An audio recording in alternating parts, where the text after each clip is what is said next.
Hey everybody, I would like to welcome you to another episode of Pop Culture Gems. This is a series where I, Davis Green, talk to amazing creators, artists, cosplayers, voice actors, and so much more. If you like the interviews we do with our terrific guests, like, follow, and subscribe to our YouTube channel, the CFG channel. We release Pop Culture Gems on all podcast services and also on our main website, confreaksandgeeks.com. Today, I am talking to an awesome voice actor who has been in video games and anime series throughout the years.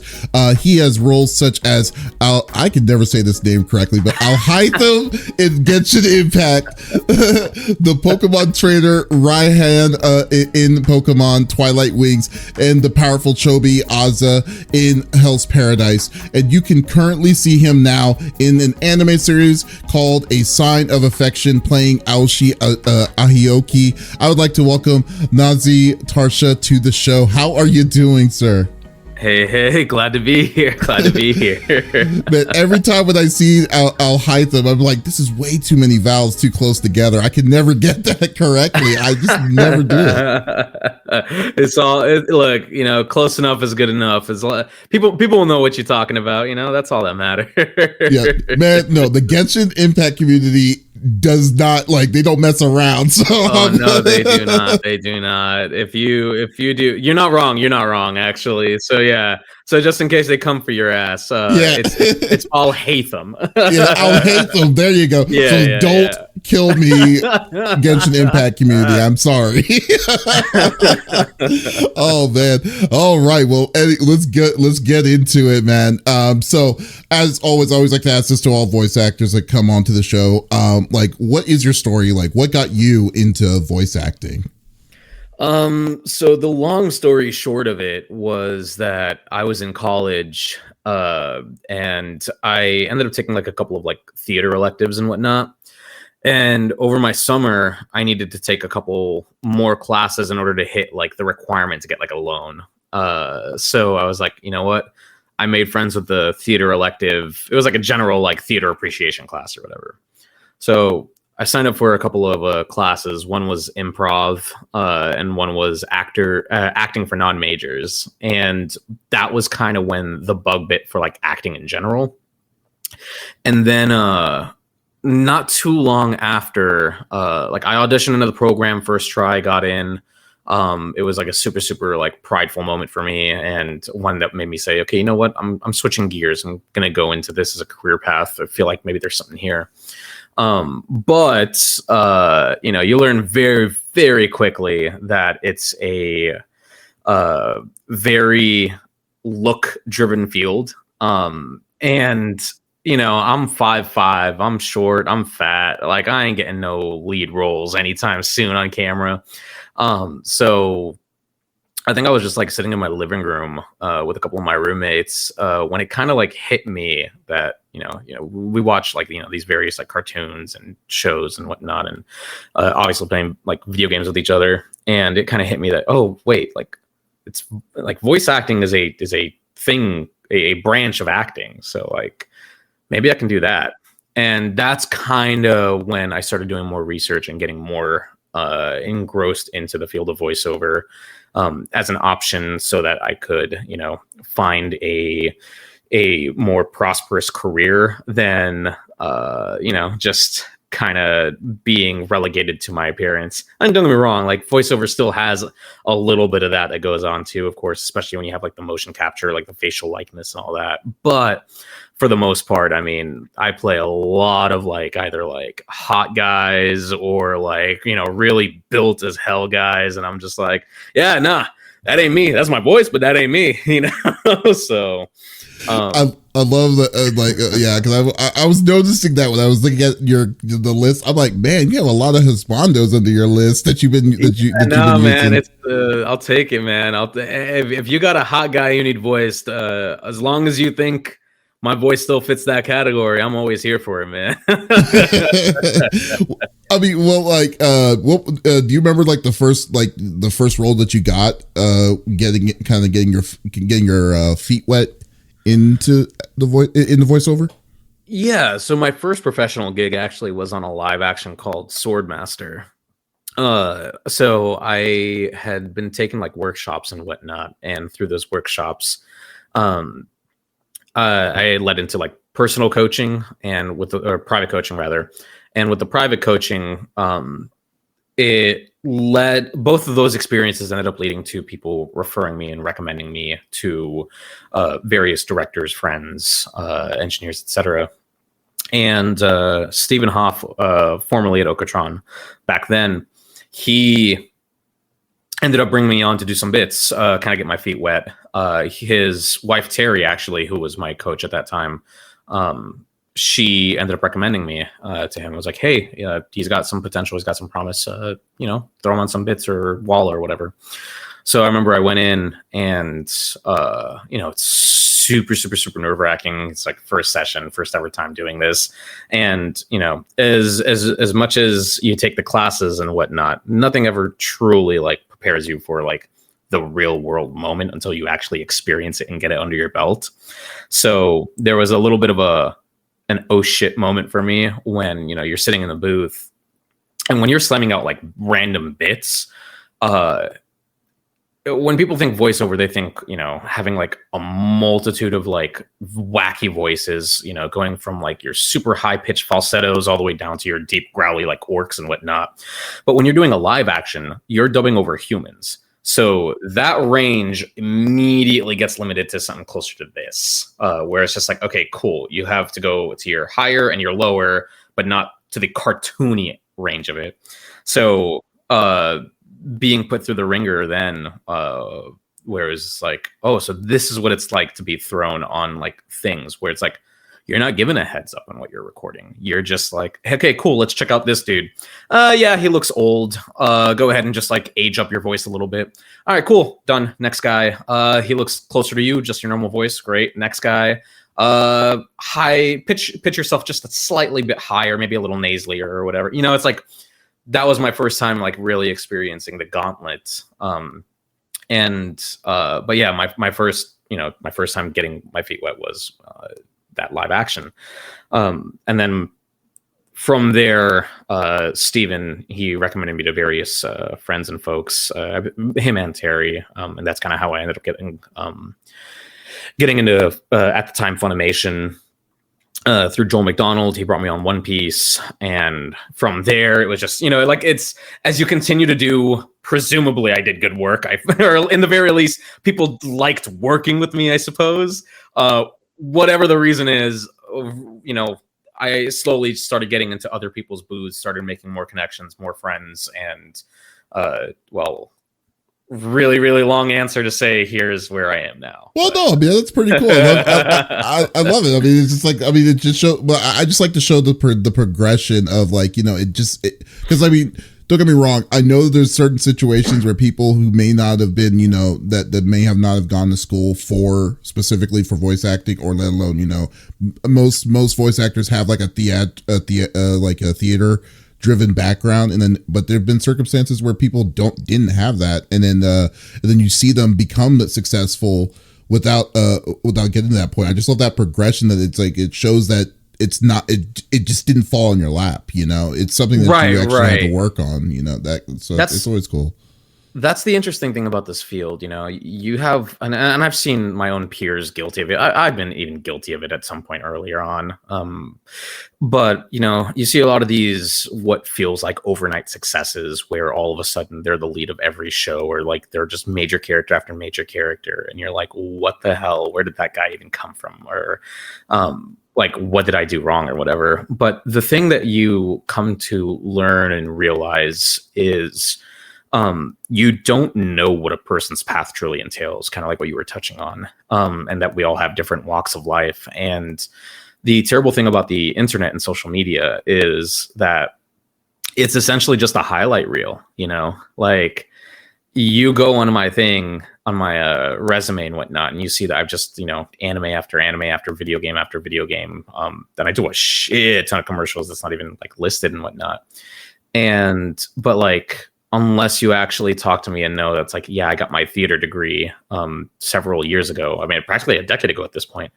And there was a point where I was even like homeless. It was very, very brief, but I was homeless, living out of my car, and just when I finally got an apartment, there was a time where I was sharing a 3-bedroom with 4 different dudes. So it's like, wow.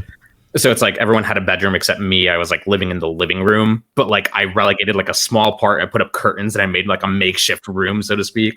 Like a divider of some sort. Yeah, That's like, okay. yeah. It's like those. Yeah, like those were the days where it's like me and a couple of my best friends would go to Walmart at like 2-3 in the morning to find them clearancing some of the subs or whatever and being like, all right, there's dinner right there.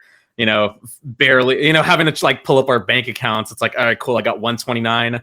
This should cost 118 with the tax. I should be able to buy this clearance sub now. They don't see any of that because, again, social media and the internet in general, just like, it's just the highlight reels. You know, you don't see any of the struggle. You don't see some of my peers who look like overnight successes. You don't see that they were they were child actors. Yeah. Well, and not even just the struggling. Some of them you don't even realize they were like child actors, or that they've been doing this since they were younger. But because now they're all of a sudden like become mainstream, it looks like to the public, it looks like they came out of nowhere. But internally in the industry, casting directors probably have known about them for years. You know, it's not like they were just random and whatnot. So there's a lot that you come to learn in terms of sort of like these overnight success stories and how legitimately like a lot of them aren't overnight successes. They really have been like putting in a lot of work. You just don't necessarily see it. No, I totally agree. Yeah. And like, I mean, do you yourself have like a personal fandom, you know, it could be anything like anime, gaming, I don't know, like soccer, you know, like what do you have personal fandom? Like one that I'm personally like involved or not involved, but like attracted to, I guess, or like yes. I would say like not really. I think that's one of the things that probably separates me like a hair from my other peers is that I don't really have any of that. anytime I see friends and peers like, you know, express like so much love for a specific show or a specific, you know, product or project, don't get me wrong, like I've grown up and I have like a lot of nostalgia things under my belt, you know, whether it's like Pokemon or Sonic or Teenage Mutant Ninja Turtles, you know, all these like things where it's like I've grown up on. It's like, yeah, well, of course I love all of that stuff, but there's nothing that I've legitimately, you know, like let myself be like a hardcore part of, and not because I don't want to. It's just I don't know. I guess I take things with a moderate level of fascination and appreciation. I love that. That's a good answer in itself. It's like, you know what? I like this, but I don't like this to a point that it doesn't define me. Right, exactly. Like, I mean, I guess if you really want, some of my fans would probably be like, hey, cheese is his fandom. But it's like, all right, cool, yeah. Like, I like cheese, but I mean, let's be like realistically speaking, outside of the jokes, you know, it's like, yeah, moderation is key, right? Right, exactly. And I mean, and when you're away from the booth or when you leave the booth, like, what is there anything that you like to do that kind of makes you that you like to do to decompress from your work? You know, not fully. I kind of just go back to sitting on my computer chair, or I go into the living room and I pet my dogs a little bit and kind of sit down. If I had like a remote session where I was inside of my own personal booth, then I mean, first thing that's happening is sweaty ass shirts coming off, and I am just like turning all the ACs back on and getting myself back to a normal temperature. But is it like no ventilation in your personal booth? It's like, well, it's not that there isn't any ventilation, but it's, you know, when you have to turn all the AC units off on top of like screaming inside of your booth, and just it don't matter how much ventilation is in there. Once my fat ass starts getting that booth sweated up, like it's done. No amount of ventilation is gonna save that. But yeah, I mean, it really is no different than me, you know, back when I used to work at like Ross or Publix or wherever it was, you know, after I get off of work, I just come home. I kind of just sit at my computer or lay down in bed in silence for like a little bit, and then back to, you know, browsing Reddit or watching YouTube videos or listening to music. Like it sounds boring, but it's like, you know, it really is just like me clocking in for my shift and clocking out. Like there is no. Well, one could say that your decompression is to browse, is to surf, just aimlessly surf on the web.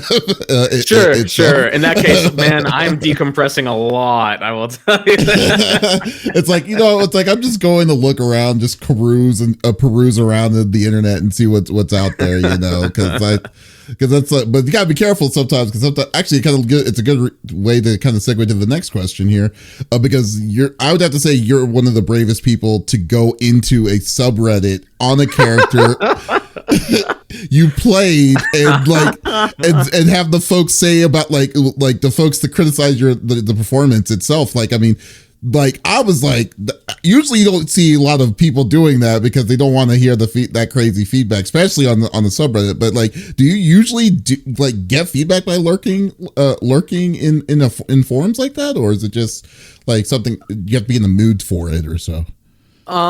So there's it's weird. So, and I refuse to believe that there isn't a single one of my peers that doesn't fucking Google themselves. Oh, but by the way, is this do I have to keep this PG? I just realized I'm like dropping like okay, cool. We're like 10 minutes in, and now it's like now you're like, okay, now we're good. F-bomb I dropped, if we're being real. I mean, that was just like, oh, okay, shit. That's fair. No, you good, man. You know, I like having a little bit of, you know, like I'm a guy, I'm just a dude. I don't fucking like, don't get me wrong, I'm professional and I need to, and I'll code switch back when I'm in a room where it's just like, oh, there's some suits here, but like, you know, us talking, it's just like, no, this is who I am right here. Here's the thing though, because this is exactly what I want from this podcast, because like I know, like I definitely love going to a convention and meeting folks and like, you know, voice actors and stuff, but I love it that when it's just purely raw like this, you know, like it's like nice, chill, relax, and it's kind of conversation, just a straight up conversation, you know. That's exactly what I've been trying to go for. So whatever you want to do, go for it, man. Dig it. But yeah, going back to the question, I refuse to believe that there isn't a single one of my peers that don't like either search themselves on social media or Google themselves or check Reddit, etc. The only difference is for me personally, I'll do that and I'll see some of the feedback, right? And I think the only time I will legitimately engage with vocal feedback is if it's positive. You know, and not too much either. Just like a quick thanks, or if I think something's funny or whatever. Like going into the subreddit for that thirsts over your character. I also think there's something fun and funny about just like kind of popping up. Like if there's anything that people should know if they don't already know about me from my social media, it's like I'm just a shit poster. I just like to have fun, and I think there's something really fun about just like popping in and be like, boo, you know. But in terms of, you know, like finding feedback to correct performances and all this stuff, truthfully, I really don't give a shit what the fans say, because whether you like or hate a performance, at the end of the day, I did what the director wanted. So it's not even that, while yes, I do bring an element of myself to a role, I bring my own creative ideas to a role, my line reads, etc. At the end of the day, everything has to be approved by the director and their vision. And so, you know, at the end of the day, it really is, have I satisfied the client and the director? And if the answer is yes, then that's all I could ask for. Because whether or not fans hate my voice or hated my performance in a role and whatnot, I had no control over that, you know? Like, I did an audition, I got cast for what I did. So what good is that feedback? Oh, I hated his voice, it was too deep. Or, oh, I hated his voice, it's too nasally. Or it's not deep enough. Or I prefer the Japanese. Like, that's not constructive, you know? That's stuff that is legitimately just out of my control. So why am I going to look for things that I can't fix or change, you know? I'll try to search for some sort of level of validation of whatever the people. I mean, like, not saying that you are, but like rather. No, right. Yeah. It's like don't get me wrong. Like, I'll look at them because obviously curiosity gets the best of us, and we want to know that people like what we're doing. And seeing that people hate it will still make us spiral. It's absolutely made me spiral every now and then. Mhm. But in terms of like adjusting performances in the future and doing this and doing that, it's like there is nothing to be done, because again, I'm being directed. There is an element that is out of my control. So if you didn't like my iteration or my performance of a thing, that had nothing, like there is literally nothing I could do about that, because at the end of the day, they cast me and I said yes, and I did what they wanted, you know? Oh man, I totally understand. That makes it makes a lot of sense. I mean, it's not like I mean, you're just you're a working piece of a bigger picture there. Exactly. And, we're just a cog in the machine, you know? Exactly. And then it's not up to you on whatever happens. It's like, oh no, this is just me on my first take of this character. Here we go. Let's release it out there in the ether. No, there's someone out there that'll say, yeah, let's do it. Let's go with that and deal with it. Yeah, no. And like, you know, even there are even times where like I've gotten out of sessions and I'll tell my girlfriend or my best friends, like, I hated what we did, that I tried throwing out things that I think hit my ear better, or that I think were better, but they ultimately wanted me to go in this direction or that direction. And it's like, okay, well, like at that point it legitimately is out of my hand. And you know, the pros and cons of being an actor is, when you get to this level, right, is that you'll become the face of a product, which means you get all of the good. So if they love the product, love the thing, the actor is the one that gets all the praise. Fuck the director, fuck the writer, fuck everybody in the production who legitimately brought the performance into the space. Only the actor essentially gets the recognition, and it's shitty, and I hate that. But, you know, that's what happens. But at the same time, if production or directors or whatever made some pretty wild choices or made you go in a weird ass direction, and you know it was bad, or you didn't like it, or whatever it could be, and the fans don't like it, again, you get the blame. So it's a double-edged sword in a way. It's like you get all the good and you also get all the bad. So, you know, because I've as you already mentioned in the beginning of this session, like the Genshin community, for instance, absolutely love them, but man, can they go to extremes sometimes. And you know, I've had peers that have been just straight up pitchforked for something out of their control. You know, I don't want to name names, but you know, I remember one of my friends was so excited to be cast, and seeing that they had to kind of abandon ship on the social media train because everybody disliked their character, or disliked their iteration, their voice. They thought it was too annoying or whatever it could be. And it's like, they had no control over that. Like they dropped their social completely just because of the feedback. Momentarily, yeah. Because you know, the people came in droves. You know, if you look at any post that we make in regard to like these announcements or these things, like they can easily hit 10K plus in terms of engagement and whatnot. So it's like, if the community as a whole dislikes your performance, you are going to hear it, and it's going to suck. I've been, you know, very, very fortunate in that the majority of the community has been welcoming, has praised my performance in some capacity or another. You always will going to have the people who are going to prefer the dub, the Japanese. Yeah, actually, it is a dub in this case. Yeah, they'll prefer the Japanese dub, or they'll prefer the original, and that's fine. Preferences, you know, you can't win them all. But the fact that, you know, I have quite a number of people who have shown their support. You know, you go into that subreddit, people are like, "Man, that was awesome." But is it kind of tough though? I mean, I'm sorry to cut you off there, but yeah, is it kind of tough to kind of? I mean, like a subreddit, especially, I can only imagine a Genshin impact, like specifically a Genshin subreddit has to be like a lot. I mean, a lot of people to be kind of like, is there like, I mean, is it just thick skin, or is it just you just have to come into it as just like, oh, these people are people could be trolling, or these people could be these people are not giving me like, you know, constructive feedback, but just like they're just basically hating the hate. Like, I mean, like, is it tough to kind of keep your composure when you see a lot of different kinds of stuff like that? To a degree, I think the big thing is receiving the initial shock in the beginning. Like I said, I was welcomed from the beginning, so thankfully I haven't actually had to deal with any sort of hate or anything. So the few times that it has come up, I mean, I've already been doing this for years at this point, but so I kind of already understand the online communities and know that sometimes, you know, like I said, you can't be everyone's cup of tea, and that's fine. But the thing that's interesting about some of these fandoms, such as Genshin, is you don't realize just how massive and vocal the community is.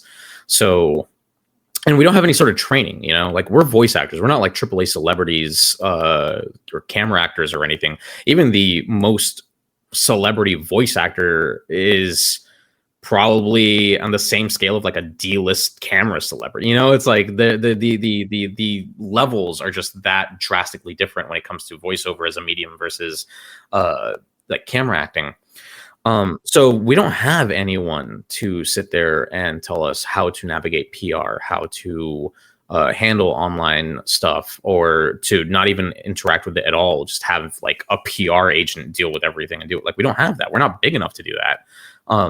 The most that we have is each other to kind of give a warning of like, hey, so this is what's happened with these folks in the past. Tread lightly. This is the do's and the don'ts. If you don't want to receive too many pitchforks, if any at all, then like, you know, it's like we have like small little guidelines where a couple of us may reach out to, like when we learn of who a new person is. Like, hey, by the way, like, be careful with ship art, for instance. If you do the wrong thing with the wrong ship, guess what? You're fucked. And even if you think it's just like an innocent, or it's like just a cool drawing or it's fun and you meant literally nothing by it, you can get pitchforks in droves, and it sucks. So part of it is thick skin. Part of it is knowing that you can't please them all. If you do see negative stuff, also, you don't need to interact with it very much, if any at all. You know, there are some actors, some peers who feel the need to, when they see a negative comment about them, to defend themselves, whether it be on YouTube comments, Reddit comments, wherever it may be.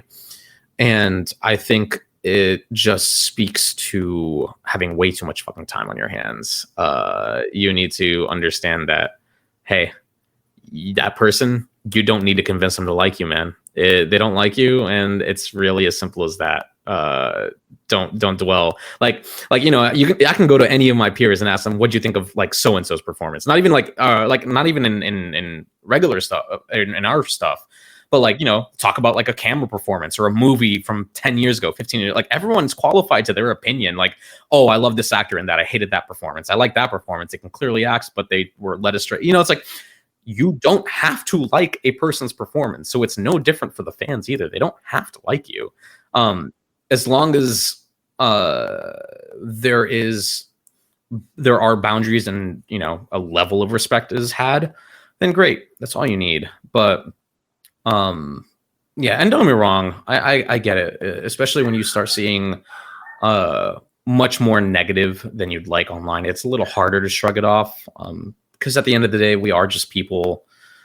It's hard to bottle emotions. It's hard to keep them, like, emotions will override logic. You know, at the end of the day, you did what you were told. You did what the client wanted. Everything is great, blah, blah, blah. And also, you have a bunch of people that loved your work.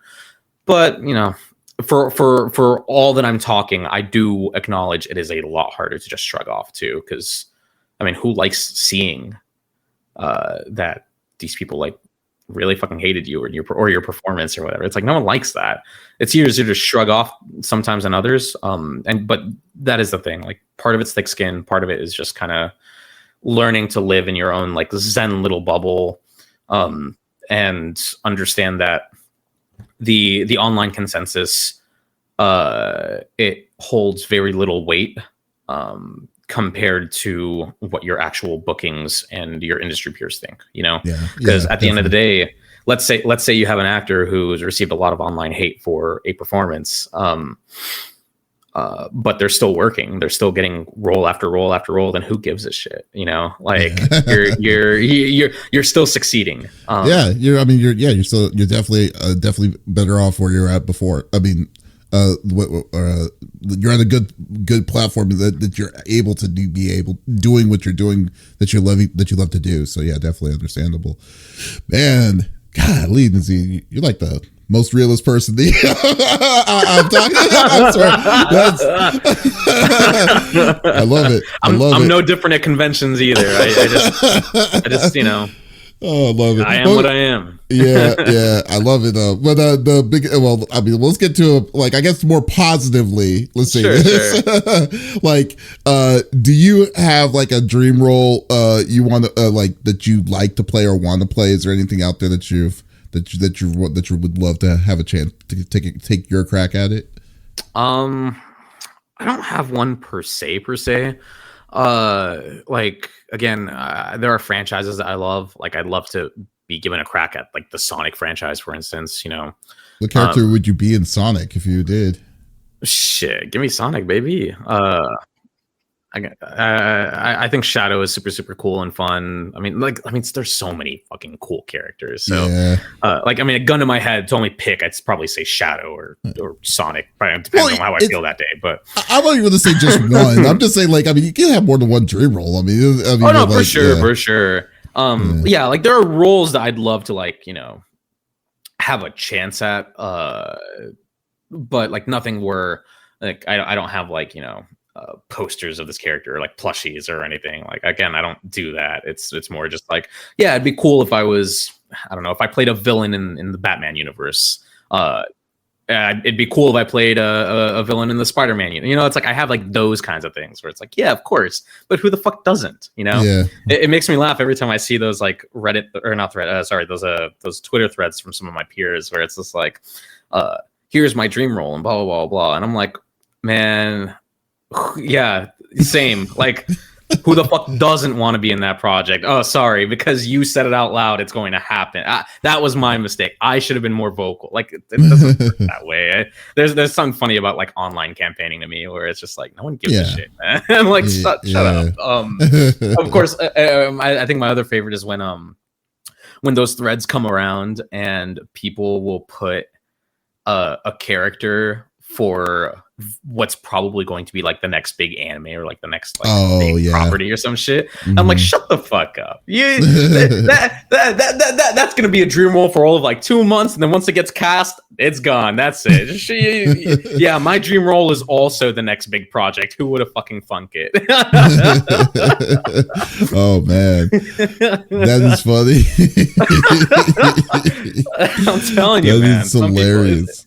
It's funny to me. That's all, man. It's we're all doing the same thing. I get it. Have your fun. It's I'm not going into the threads and being shut the fuck up. But I'm definitely or arguing about it in that sense. Yeah, right. I gotta do what you need to do. But I'm like, man, and you think I don't? Come on. And then what? Out of all the roles that you've played, excuse me. Oh, thank you. Out of all the roles that you've played, what was there any of the most what was one of the most challenging characters that you voiced and why? There are a few, and for differing reasons. One of them, funny enough, was Al-Haytham, because he's very, very monotone, flat, cold, so to speak. So trying to find a means of giving a lively enough performance without sounding uninteresting was definitely a very difficult line across. He wasn't vocally intense or anything, but again, trying to find the layers when only given this much wiggle room is super, super, super hard and tight. And granted, it was harder in the beginning because he was more of an anonymous, oh, who is he? So we had to play it closer to chest. But then the more things that develop in the story, the more it was like, okay, we can open it up a little bit and show a little more, have a little more range in the emotion and the thing. Not much, but just a little more to get people to understand, oh, okay, hold on, like there is actually a person there. Other roles, I played a character named Misumi in A3, a show called A3. I believe it was Spring and Summer. Was the season? It was the first season of it, and for me that was a very strange voice for me, because the Japanese was like very high, and so it was me kind of like, oh boy, like I'm just kind of talking like this and whatnot, and it was like really strange to me, and it was like very jarring. But again, you know, as recording went on, and then after it got released, and people like absolutely loved it, and it was like, oh yeah, no, he did the role right, and I was like, all right, cool, thank you.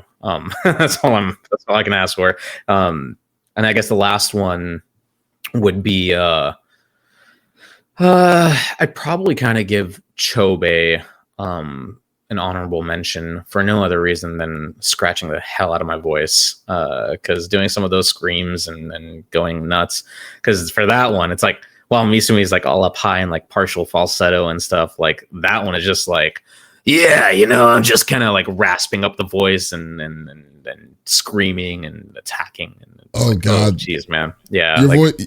I didn't even know that you were Chobe until I saw your list. I was like, oh wow, that is a big departure from what you normally because of the raspiness. It's like packs of cigarettes, like two packs a day kind of situation, kind of with the raspiness.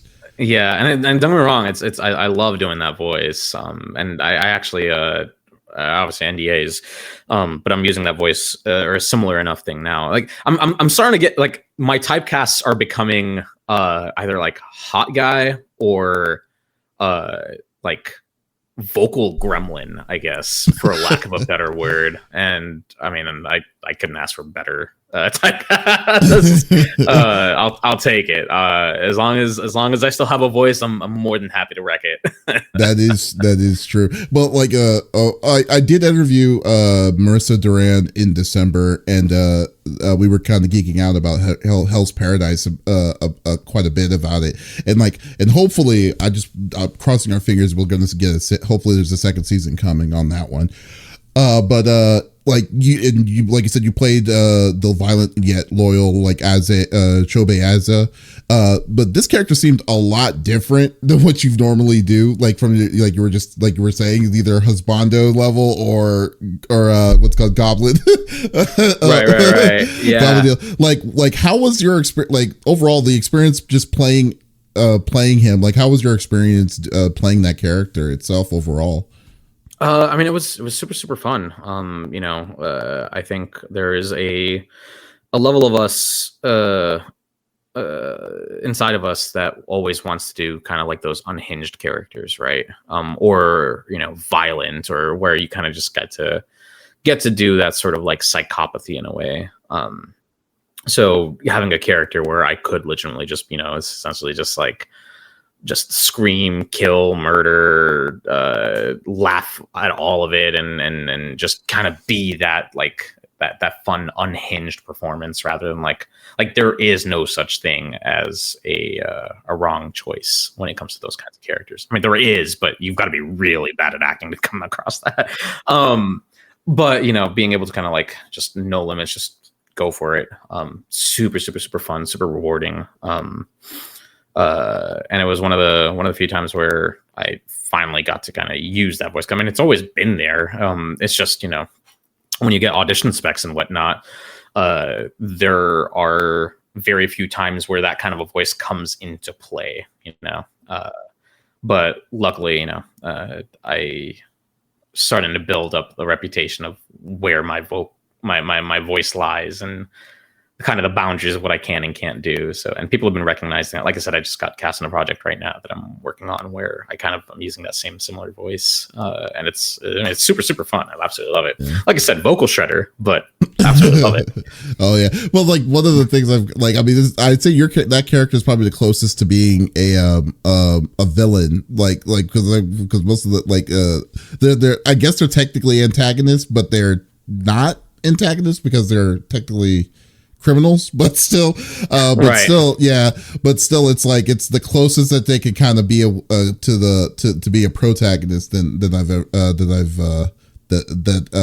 that I usually folks like to like wanting to be the bad guy because it seems like they kind of don't have to follow the rules most of the time throughout the deal. So it feels like that's kind of where it's stands. Sort of. I mean, the thing that's interesting about performances is everybody always wants to be the leads, and I for the most part could give two shits about the leads because, and again, obviously not every single lead, but for the most part they're kind of just like the straight character. It's their foils that come into play that adds sort of more of the dimension into a show. So it's like, while you always have like, let's say the lead is just your stereotypical like shonen protagonist or whatever it could be.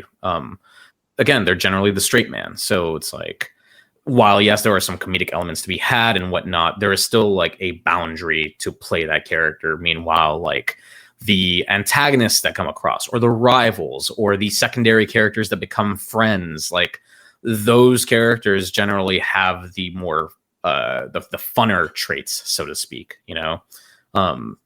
Especially like you can pick almost any show, and while don't get me wrong, the leads are usually the most loved because them being built as the straight man usually also makes them the most agreeable, the most likable, the one with the most honorable values, et cetera, et cetera. But when you look at various shows, how many times you're looking, it's just like, man, that is a badass and super fun character. Like even looking at like super popular anime, right? Like you have like Hunter x Hunter. And while yes, Gon is super cool, super fun, whatnot, people absolutely love Killua. People absolutely go nuts for Hisoka. Secondary characters with respect to whatever the lead.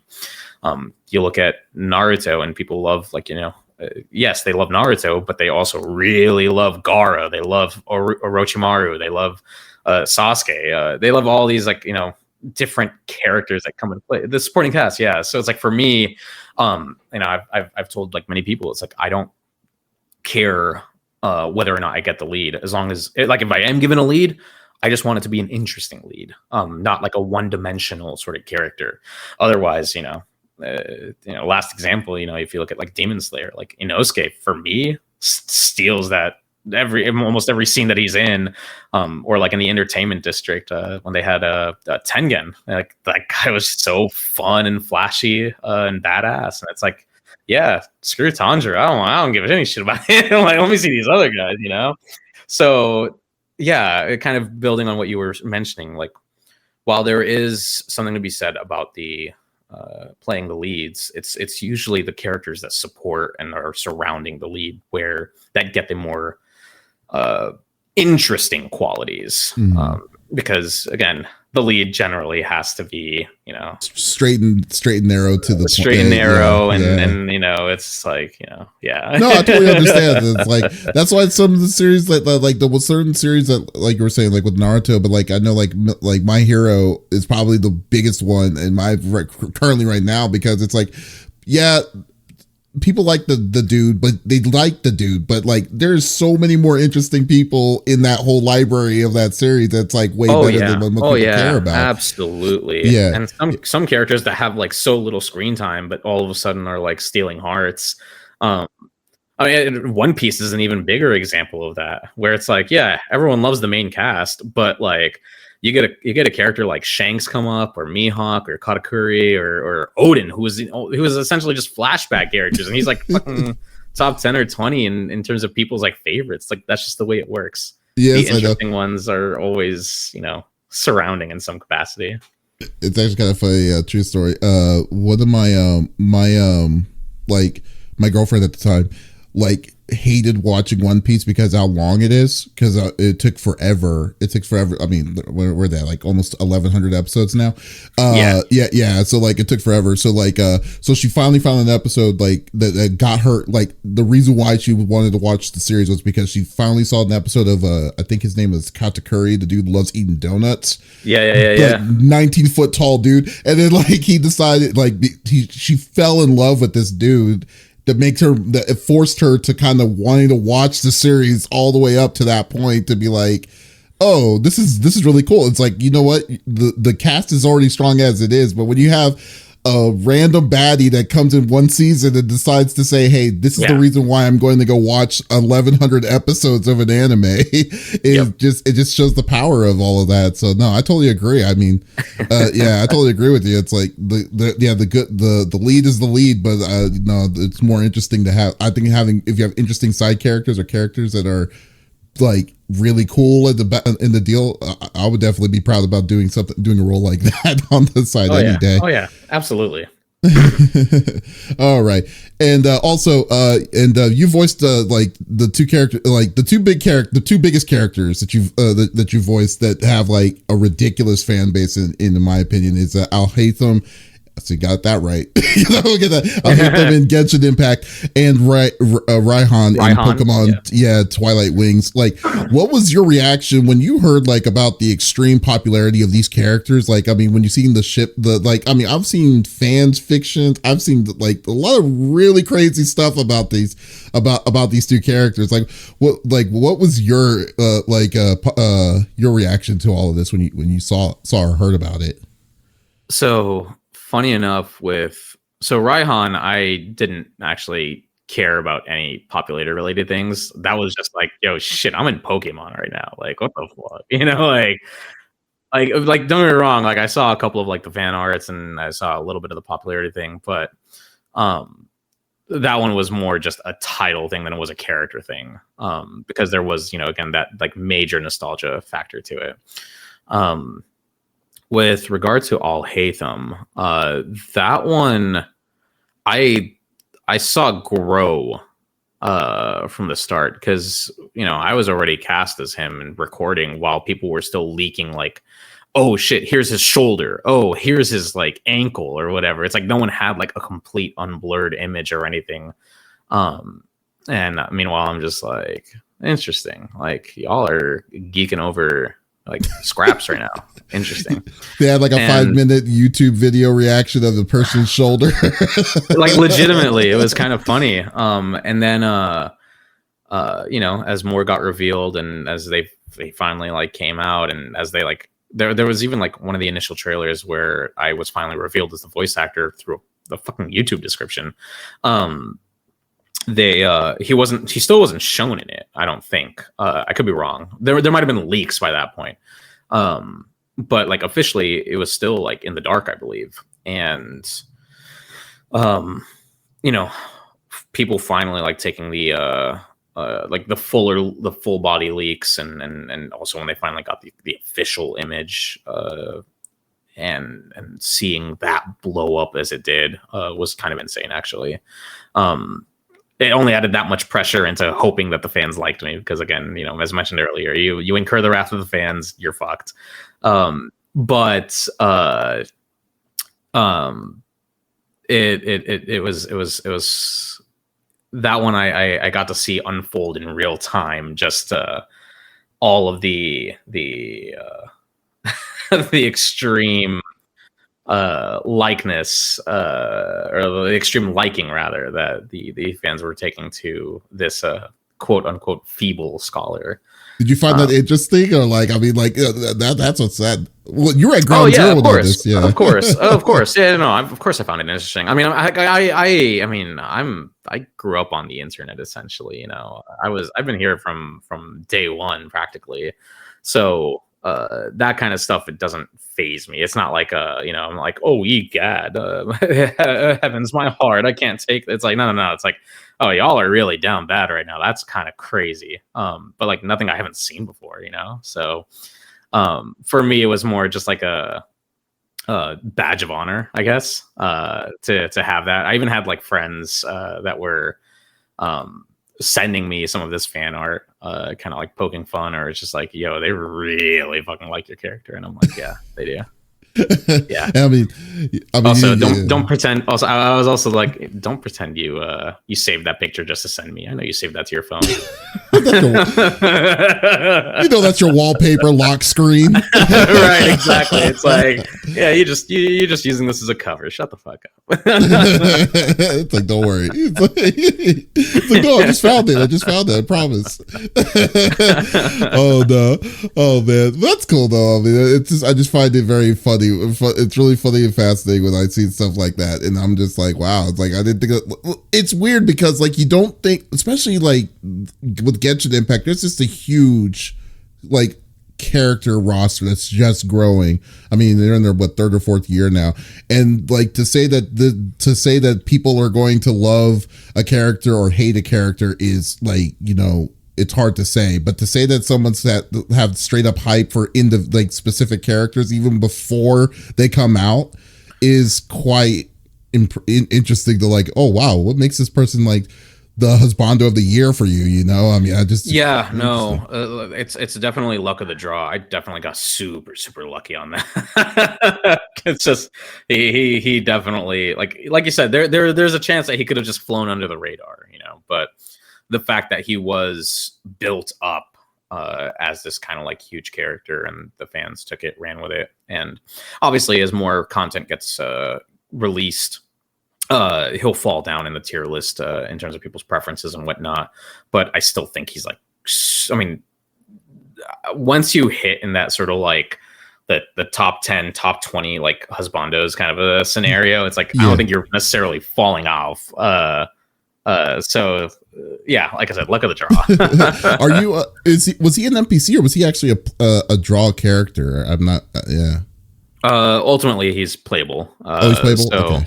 Yeah. He was an NPC to begin with, but leaks had informed everybody that he was going to be a playable later. So I think that also, when you have a playable husbando, that's what really just like seals the deal. Yeah, exactly. Just like, oh man, he's hot and I own him. Like, holy hell. It's like, yeah. It's like two birds, one stone right there. Okay. Yeah, right. Exactly. All right. And my final question to you, Nazeeh, the level of representation in voiceover has gradually improved overall, especially I love seeing it. And especially for multi-ethnic voice actors itself. Since you have a foot in the game, in it, how's your experience been overall, through your journey? I think my experience has been generally positive. I can't deny that me being ethnic hasn't helped in some opportunities here and there. And it's one of those cases where there's always something that can be improved, right? There isn't a 100% we've reached end goal here and whatnot. And what end goal is, I don't know. It's one of those we just want to see for conditions to be more equal across the board is really what it boils down to. I think one of the pigeonholes that's happening, which needs to kind of, again, we're still navigating the landscape, is finding and using tokens. It's not going just to a single actor and using them as your every black guy or every Middle Eastern guy or every, it's like there's an element. Exactly. It's just like, okay, cool. We've gotten those actors and yes, they fit the bill and it's great.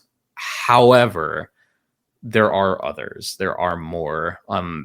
So it's kind of trying to get companies and get clients to understand that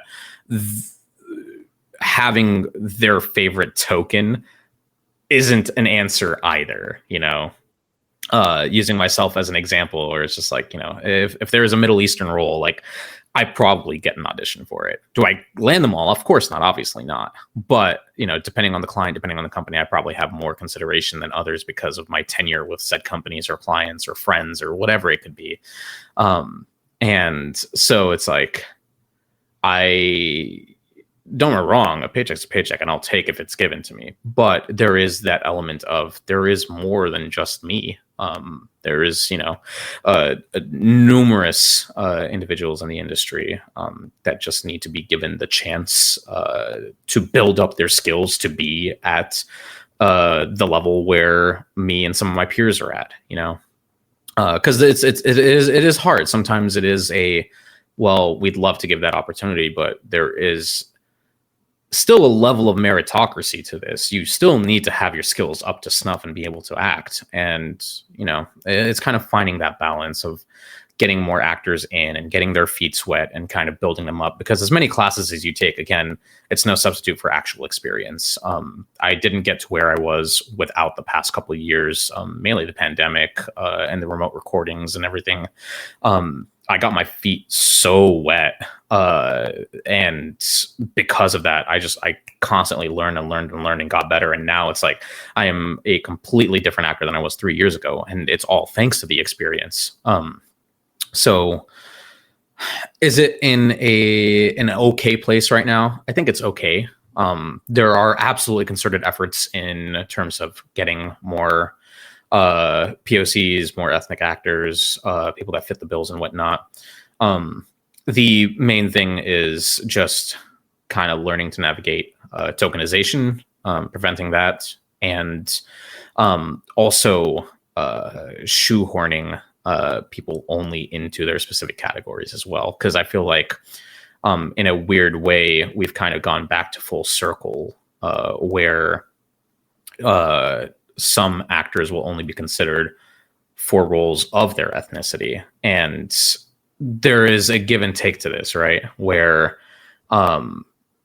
you've just gone, and part of the problem was the opportunities for roles being like spread across.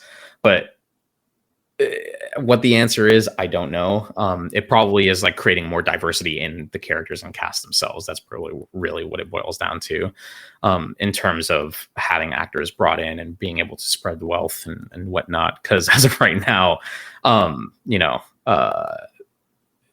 having myself only being given a Middle Eastern thing and looking at that, and it's just like, okay, cool, that's fine if you actually had a wealth of Middle Eastern characters, but guess what? You have like one terrorist every like 20 video games, and that's all I get. So it's like, okay, cool, we either need to find a way to finagle the ethnic boundaries into who can audition for what will be accepted for what, are accents okay as long as everything is done respectfully and whatnot, or the easier answer being just like putting more than like one just ethnicity in a video game so that the opportunities are back to limited again, but yeah, it's definitely, it is absolutely better than where it was. There is absolutely no doubt about that. But as most things in this industry, there is always room for improvement. Yeah, completely. I definitely agree with that. But I definitely love the fact, though. I'm just looking on the outside. I don't know how it is on the inside, but when I'm seeing like how you are like are proceeding, like seeing in the roles that you've been getting, as well as like Alejandro Saab and like Zeno Robinson and group people like that, like just getting a lot more diverse. Because I remember, I'm old school too. I'm OG when it comes to like seeing all the voice acting and seeing where it started for like when you saw like when you see a black voice actor was getting pigeonholed in those black roles, but it's very limited, and they were never either the lead or the supporting or whatever. But then to where it is today, where you're just seeing a very good, like a better multi-cultured background of voice actors that are doing it, then it's like, okay, it's getting better. We're not there yet, but it is getting better. Right. Right. It begins opening up that like discussion of like, how much is too much? Because like, for instance, you look at Phil Lamar's Samurai Jack, right? Nobody hates that. He is doing a respectful interpretation with an accented read on there, and everybody absolutely loves him. So again, there's a lot of discussion to be had in the industry regarding just like, where do the limitations occur, by all means, like having actors of the proper ethnicity voicing the proper ethnic characters, absolutely delightful. But there's also that element of, if the clients aren't constantly like bringing in more of those, then again, you're just kind of bringing us back to square one, where it's like, okay, cool, I'm only being considered for this one thing the same way I was 5 years ago. What are we doing here? But I think respect has a lot to go, and or rather has a lot to do with it. And just hopefully clients just expand the rosters more, so that there isn't this sort of just constantly pigeonholing and whatnot. Right. Because there have been a number of times where people will come up to me and talk about like their love of the fact that like they feel represented by my casting in a project. And it's like, okay, cool, I didn't voice a Middle Eastern character, so sometimes the actor themselves, having them in the project, also aids in that sort of inclusion and sort of that representation. Again, super what's the word I'm looking for? Super nuanced conversation that needs to be had, that while clients and companies figure out what they're doing, but we're getting there at some point. It's the best way to say it, I guess. So, Hey, but Nazeeh, it was a delight talking to you. It was awesome getting a chance to interview. Thank you for stopping by. I really, really appreciate it. No, thank you. Highly appreciate you, putting up with my lengthy ass responses and whatnot. A lot of these could have just been like a couple sentences, but here we are. Hey, I love discussions, man. It was good. It was just really interesting to hear you talk about your take on things. So it's cool, dude. But like, guys, once again, if you love the interview, like with Nazeeh Tarsha, definitely check it out here on any podcast services out there. We will release it. We release it on all podcast services as well on our main website, confreaksandgeeks.com. So once again, this is Davis signing out. Y'all take it easy.